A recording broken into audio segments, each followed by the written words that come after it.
Enakan mana? Kongkep apa Atma Jaya? Jebakan sekali nih pertanyaannya. Diobras, diobrolin bareng Rocky Baska. Suara lu mana, Mo? Hah? Ada. Suara gue kedengeran ya? Kedengeran. Ya, inilah dia Romo yang kita tunggu-tunggu, Albertus Yogo Prasetyanto.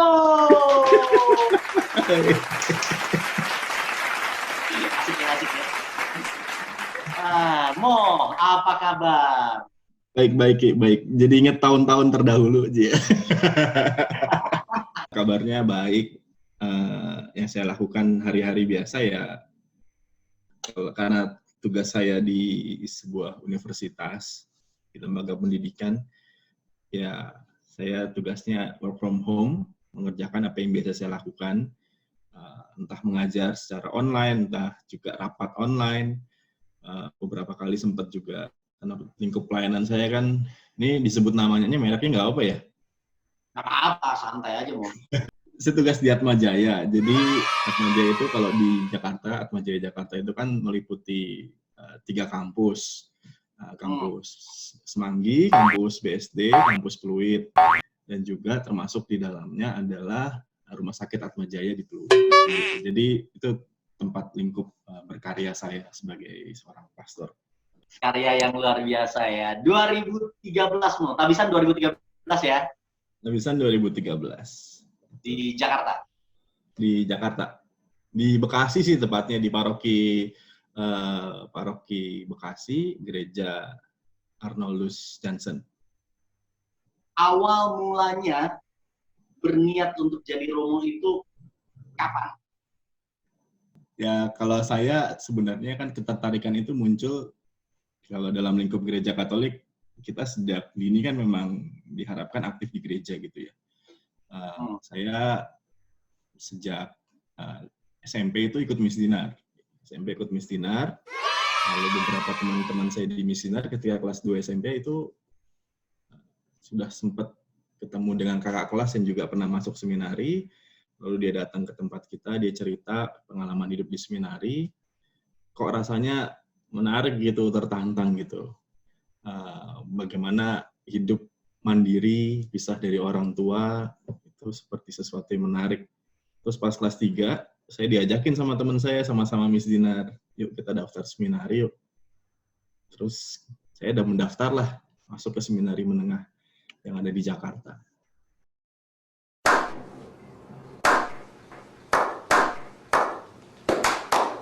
Karena hanya melihat sosok orang-orang yang masuk seminari, kakak kelas masuk seminari, hanya dari situ? Enggak, jadi awalnya sebenarnya kan hanya ingin hidup di asrama gitu. Karena kakak kelas cerita, oh betapa menyenangkannya hidup rame-rame, punya komunitas, cowok semua gitu ya, bisa olahraga bareng, makan bareng, belajar bareng, di sana juga ada musiknya, itu menyenangkan gitu. Awalnya seperti itu, tapi saya percaya bahwa perjalanan itu ada yang menentukan yang di atas gitu. Kan orang masuk seminari belum tentu jadi Romo dong. Ya, belum tentu. Ya kan? Nah, ada keinginan bener-bener, gua udah fight nih, mau jadi Romo. Itu kapan? Nah, keinginan itu kan terus-menerus asah. Kalau diasah, dipertajam, diajak merenung, mendengarkan kembali, dalam berbagai macam kesempatan. Kalau kami itu setiap tahun ada retret, setiap bulan ada rekoleksi. Nah, di situ dipertajam terus. Dari seminari menengah, lalu naik ke seminari tinggi, ada frater. Frater juga begitu, setiap tahun ada retret, ada rekoleksi. Terus dipertajam, hingga akhirnya sampai pada titik, oh iya saya memutuskan untuk jadi imam, ada syarat-syarat yang harus saya lalui, akademis, kematangan rohani, keputusan yang sudah bulat, dan seterusnya. Dan keputusan ini dikonfirmasi dengan para pendamping dan juga para pimpinan gereja, begitu. Jadi kalau saya yang mau, tapi yang di atas nggak mau, kan nggak klop gitu. lebih ini banget ya, kayak lebih wibawa ya. Padahal kalau misalnya ketemu nggak segininya jawaban lo. So wibawa banget. Terakhir ketemu Emang? itu ya, jualan mangga ya? Baca.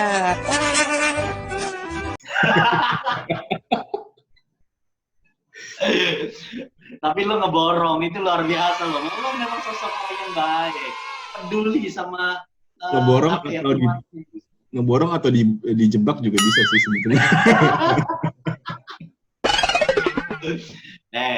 Mo, lo sadar dong, anak-anak Atma pada suka sama lo, mereka merasa lo membelikan mereka kebaikan.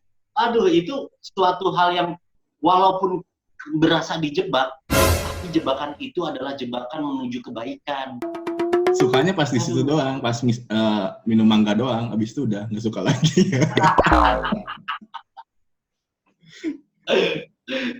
Mo, berapa lama sih pendidikan menjadi seorang pastor gitu?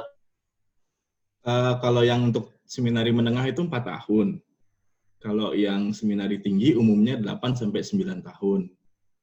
Kalau saya sendiri kalau di total itu sebenarnya 13 tahun. What? Dari seminari menengah. Jadi lepas dari orang tua itu sampai jadi imam itu 13 tahun.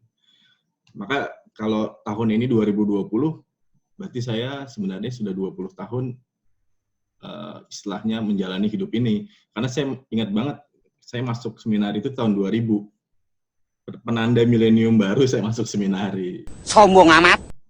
Nah, kalau misalnya sampai detik ini ada yang masuk di usia 50 atau 60, masih diterima nggak sih? Di beberapa tempat, kalau yang sudah berkeluarga itu masih menjadi diskusi ya, belum ada keputusan yang pasti. Tapi yang umumnya terjadi, bahkan yang untuk panggilan terlambat pun ada batasan usianya, misalnya mereka yang tidak lewat jalur seminari menengah, misalnya untuk masuk sebuah tempat, batas usianya 35 tahun. Kadang-kadang beda-beda soalnya, ada keuskupan atau tarekat menentukan masing-masing, dan itu kebijakannya di masing-masing tempat, gitu sih. Ya, moga-moga anak muda banyak yang tertarik juga ya, Mo ya. Emang kepengen ya, Ki ya? Nah, nih, Mo, orang tua mengizinkan nggak? Orang tua mengizinkan, support sekali. Jadi Sangat tuh support. yang lucu gini, jadi ketika kecil tuh ibu saya kan katekis di paroki. Kadang-kadang bilang nanti masuk seminari ya, nanti masuk seminari pas SD tuh. Saya tuh nggak mau, ngapain gitu kan. Terus SMP kan saya masuk seminari, itu surprise juga buat orang tua saya. Oh ternyata dia mau masuk seminari, dan itu sangat didukung sekali sih. Meskipun saya satu-satunya laki-laki di keluarga saya. Dahsyat. Nggak mudah loh untuk para orang tua yang mengizinkan satu-satunya anak laki-laki untuk masuk seminari dan menjadi seorang romo. Banyak yang memang, banyak doa-doa orang tua itu kan, ya Tuhan semoga banyak panggilan, tetapi jangan anak saya yang dipanggil. Jangan anak saya. Masa pandemi ini, Mo, di Atma sendiri, misa itu kosong nggak sih, Mo? Apakah masih ada beberapa anak Atma yang ikut? Nggak ada. Di Atma Jaya itu sudah kosong. Jadi yang datang ke kampus itu hanya security aja. Atau beberapa karyawan yang memang tidak bisa meninggalkan. Bahkan karyawan yang datang ke kampus pun itu ada surat penugasannya. Jadi kita nge-apply, kami mau ngerjain ini nih, misalnya urusan kapel, urusan sekretariat, kami mau ngerjain ini, oke nanti dikeluar suratnya, surat tugas, kalian bisa datang di tanggal segini.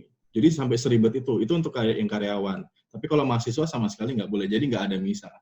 Misanya dikembalikan kembali ke paroki atau ke online. Kalau nggak ada yang misa, berarti selama pandemi ini, lo nggak pernah mimpin misa dong? Enggak. Untuk di Atma Jaya enggak. Tapi kan gue tinggal di paroki. Ada nggak sih pandangan Romo tentang pandemi kayak gini? Yang Romo lakuin dulu deh. Hal positif apa gitu yang Romo terapkan dalam kehidupan Romo? Salah satunya gue nih ya, Mo. Salah satunya gue hal positif yang gue lakukan sekarang saat pandemi ini, gue rosario setiap hari. Itu jadi the new normal buat gue gitu. Dulu gue nggak bisa. kalau yang pertama sih menurut saya yang perlu dibangun adalah sense of crisis. Jadi semua yang kita lakukan ini dalam rangka emang berhadapan dengan krisis gitu ya. Krisis yang terjadi di tengah dunia. Banyak yang mungkin bertanya juga kepada saya, teman-teman mahasiswa, kangen nih, bisa kangen kumpul, kangen kongko-kongko gitu. Terus coba-coba misalnya cari-cari cara. Tapi ya kalau kita nggak menangkap ini sebagai sense of crisis, kita yang perlu kita bangun, dan krisis itu akhirnya melahirkan solidaritas juga bagi orang lain, maka itu nggak mudah. Jadi situasinya semuanya sebenarnya situasi yang tidak normal, yang kemudian menjadi the new normal life, gitu kan, the new normal life. Maka bagi saya ini saat-saat sebenarnya kita bisa memandang sesuatu dengan cara baru. Kemarin saya sharing juga sama teman-teman angkatan saya.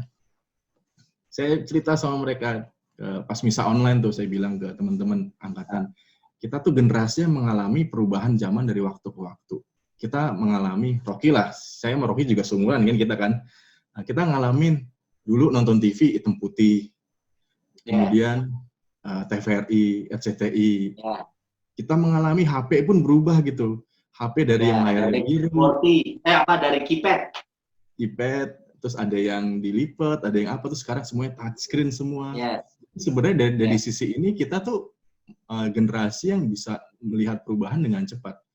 Dan mungkin ini kita juga menjadi saksi sejarah juga bahwa kita mengalami pandemi yang nggak pernah kita kira sebelumnya. Jadi pengalaman atau cara kita berhadapan dengan perubahan itu juga harus siap sih sebagai seorang manusia. Nanti akan berubah lagi. Dan kita harus bisa belajar beradaptasi.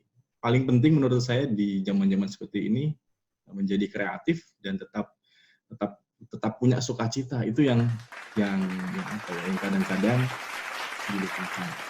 Konon katanya tadi pagi saya rapat di Atmajaya bersama dengan pimpinan Atmajaya, angka bunuh diri di sejumlah negara meningkat loh. Berarti kan ada orang-orang yang sebenarnya kurang sukacita berhadapan dengan situasi yang susah. Pasti sih banyak orang yang depresi, lalu stres, lalu kemudian memutuskan untuk bunuh diri. Tapi ini yang mesti kita kembangkan, kreatif dan sukacita. Kreatif bisa berbagai macam hal. Nah, kalau saya ya akhirnya harus membiasakan diri dengan semua yang sifatnya online. Dulu orang untuk beralih ke teknologi baru dipaksa dalam tanda kutip. Maksudnya memilih. Tapi sekarang mau nggak mau orang harus mengikuti itu. Niki, saya tuh kemarin awal-awal ketika masa kuliah online, saya belajar pakai Google Class, saya belajar pakai Microsoft Teams, saya belajar pakai Zoom. Jadi akhirnya tahu, kayak gini tuh kuliah online. Meskipun kadang-kadang saya nggak tahu, saya ngajar muridnya tidur.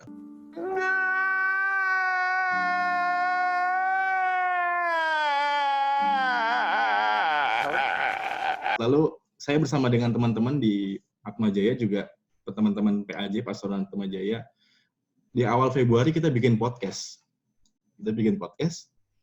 Lalu masuk pandemi, gimana nih? Akhirnya kita cari cara, entah bagaimana caranya bikin online, meskipun waktu itu suaranya sempat suara robot gitu, delay, hancur-hancuran rekamannya.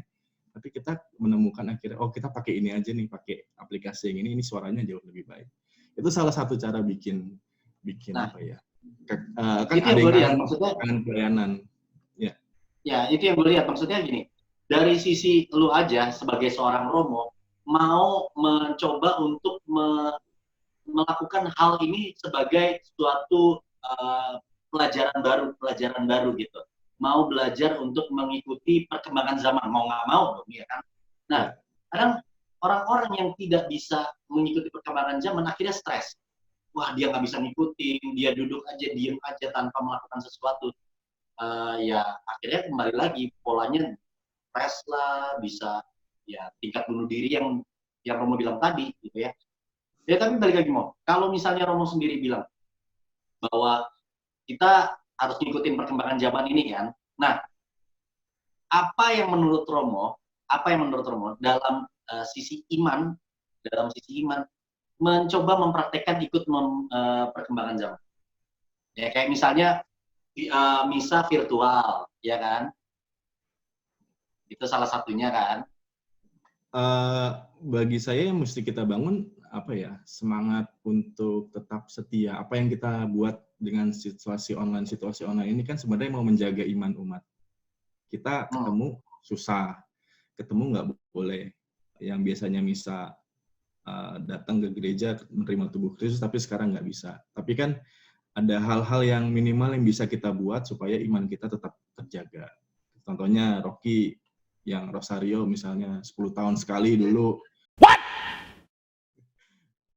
Nah itu kan cara-cara kita menjaga kan. Akhirnya meskipun tidak ini bukan sesuatu yang ideal, tapi betul. Minimal yang mesti kita buat supaya iman kita tetap terjaga. Selalu yakin apa yang datang dari dalam itu sungguh-sungguh bisa menguatkan orang jauh lebih kuat untuk keluar. Ya. Sebetulnya rasa kangen banget sih, Mo, misa bersama dengan orang-orang gitu, menyambut tubuh Kristus itu juga rasa kangen kan. Yang gue kangenin sih sebetulnya ada satu lagi, salam damai. Aduh, sekarang udah bingung, nanti gimana itu ya kondisi barunya ya? Komentar mahasiswa tuh lucu-lucu, komentar bilang, dulu lu pas ada misa, tiap hari di Atma, lu nggak pada datang misa. Sekarang, giliran nggak bisa, lu kangen misa. Lu aneh juga, gitu kan. Lucu juga kadang-kadang. Ya. Tapi ya, balik lagi. Semoga kondisi saat ini cepat kelar. Paling enggak menjaga iman kita dengan ikut misa virtual, terus ikut Rosario kan lagi Rosario kan, itu ikut terus, mau YouTube kayak mau nonton di TV nasional, itu bisa kita lakukan bersama kan. Apalagi gue juga pernah melakukan ini dengan keluarga gue via Zoom, jadi Rosario bareng sama nyokap gue, via WhatsApp, karena kan keluarga kan beda-beda tempat kan, akhirnya ya kita via WhatsApp, call, via Zoom. Hal kecil itu ya, Moya, yang bisa kita lakukan untuk saat ini ya. Ya, apalagi kan yang keluarga ya. Keluarga itu kan mungkin yang hari-harinya kerja sibuk, jarang ketemu, jarang punya quality time. Sekarang quality time-nya dikasih seluas-luasnya begitu kan, dan itu bisa menjadi kesempatan yang baik. Tapi memang kalau saya sendiri di Atma Jaya, kebetulan di kampus ministry ada bimbingan, ada layanan konseling di sana. Kami punya tim. Memang kadang-kadang bagi teman-teman yang mungkin permasalahannya sumbernya di keluarga gitu ya, sumbernya di keluarga. Ini permasalahan yang biasanya dia hindari, gitu kan, dengan cara keluar dari rumah. Kemudian sekarang harus di rumah terus. Nah itu juga mesti diolah dengan baik. Mungkin kalau ada pendampingan atau apa, nah itu bisa. Ya kadang-kadang sumber masalah kita juga di rumah juga sih, dan itu harus diselesaikan juga. Ya. Supaya jadi pribadi yang lebih utuh dan seimbang. Tapi kita dikasih kesempatan untuk bersama dengan keluarga saat ini, manfaatkan sebaik-baiknya. Ini hal positif ya. Ya. Oke. Luar biasa Romo Yogo. Sebelum Romo Yogo pesan-pesan buat teman-teman, gue mau bikin satu game untuk Romo Yogo. Jawab jujur, jawab jujur, jawab jujur, jawab jujur. Jawab jujur. Jadi siap ya? Ya. Akan ada 10 pertanyaan yang akan gue kasih ke Romo. Pernah gak ngerokok di seminari? Jangan lama. Jangan lama. Hah? Pernah. Lama banget jawabnya gitu doang. Pernah gak punya pacar saat jadi frater? Enggak. Wis. Pernah gak kesiangan saat mau misa? Lo mimpin misa? Oh, pernah. Pernah? Nggak mandi. Hah? Nggak mandi.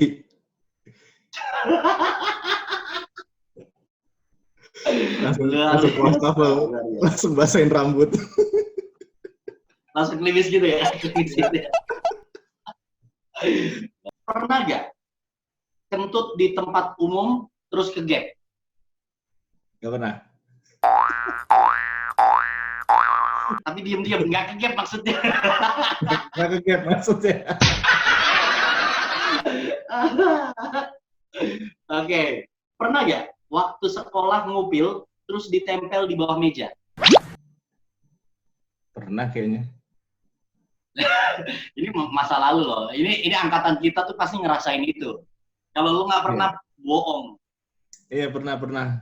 Di Lu bawah pernah meja tuh tahu kan di bawah meja tuh biasa ada kerak-kerak lagi yang ya, agak ada permen karet lah, apalah gitu kan di bawah meja tuh. itu biasa angkatan kita. Benar. Oke, lanjut lagi. Pernah nggak nembak cewek?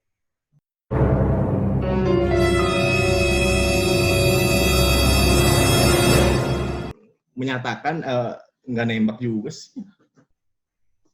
Lu menyatakan gimana? Perlu banget dibahas.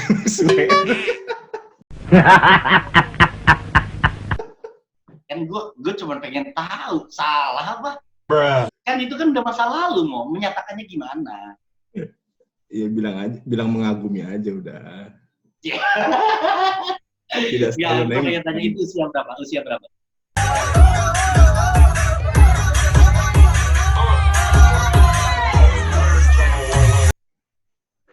Kan udah, ini udah beberapa pertanyaan nih.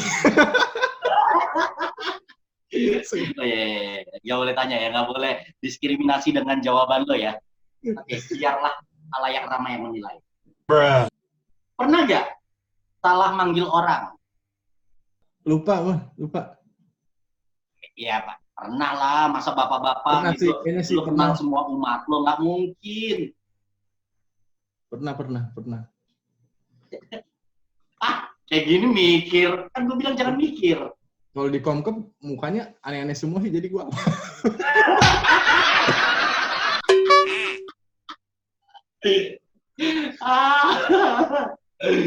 apalagi kalau lucu. Tiap minggu rambutnya warnanya ganti mulu. Kalau di Atma beda ya Atma ya. Mukanya agak mirip-mirip gimana gitu ya.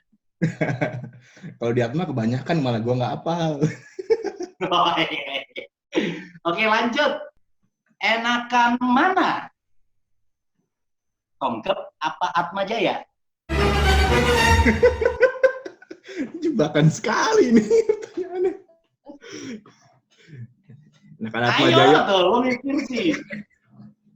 Lo boleh mikir. Ini dari lubuk hati lo, dari karena gue sekarang lagi di Atma Jaya. Kalau gue bilang nggak enak, gue dipindahin. Ya. Pertanyaan ke-9. Pernah gak dulu dikasih uang buat kolektor tapi malah dijajanin? Nggak pernah. Wes, emang lo tujuannya memang udah niat ke situ ya. Niat lo udah Soalnya bagus ngasihnya menjelang misa, jadi bukan di tempat jajan. menjelang kolektor, ngasihnya menjelang kolektor. Jadi pas kolektor nih, tahu nggak lo? Ya. Oke, pertanyaan terakhir. Ini pertanyaan terakhir. Pernah gak cepirit? Pernah lah. Namanya anak SD semuanya ngalamin tuh kayak gitu tuh. SD, itu terakhir ya SD. Atau udah gede pernah? Nggak, udah gede nggak pernah. Masa sih? Lo maksain kentut lo nggak ada yang keluar sedikit apa? Kecuali ketika naik gunung ya, itu beda lagi tuh. Nah, berarti pernah dong? Kalau di gunung kan situasinya kacau tuh kadang-kadang tuh. Kapan? Itu kapan? Kejadian terakhir deh. Ini tempat masih jauh tapi perut udah mules gitu kan. Lagi gitu-gitu. Kayaknya pas gua ke mana ya? Rinjani apa ya? Di Lombok. Rinjani. Itu turun ke bawah masih jauh kan. Aduh, perut udah mules. Oh, berarti lu dari atas dong, dari atas. Nah, habis summit gue turun ke bawah kan. Ya udahlah. Akhirnya gue nggak tahan, cari semak-semak aja.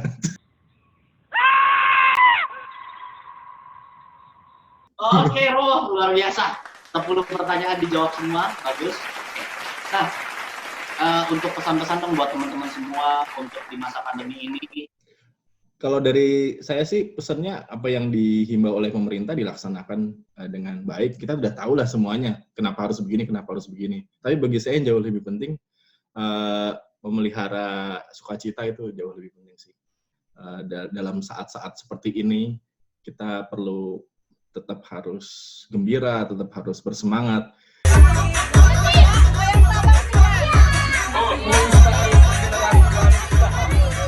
Meskipun daur hidupnya tempat tidur, depan TV, tempat makan, WC, gitu-gitu aja. Tapi mencari sesuatu yang menggembirakan dalam keterbatasan itu kan sesuatu yang menarik gitu. Dan orang-orang zaman sekarang jauh lebih kreatif. Ini kayak si Rocky bikin kayak gini kan pasti antara keterbatasan. Salah satunya. Untuk keterbatasan dompet juga bisa.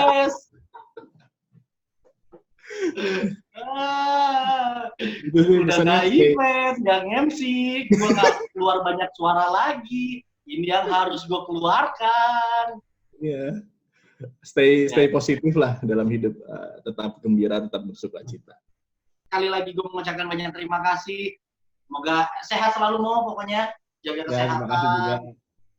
Ya, jaga kebersihan, jangan jorok loh makannya, dijaga ya. Pokoknya tetap jaga kesehatan, jaga kebersihan, terus jadi berkat buat kita semua. Selalu mendoakan kita juga yang kaum muda Mo, siapa tahu juga ada teman-teman yang tertarik untuk menjadi Romo, panggilannya menjadi suster. Ya, siapa tahu kita juga mendoakan mereka ya Mo ya. Ya. Oke, sekali lagi banyak terima kasih kepada Romo Yogo. Semoga acara ini bermanfaat. Semoga kita bisa terus. Kalau nggak bermanfaat ya udahlah. Yang penting gue taruh di YouTube ya.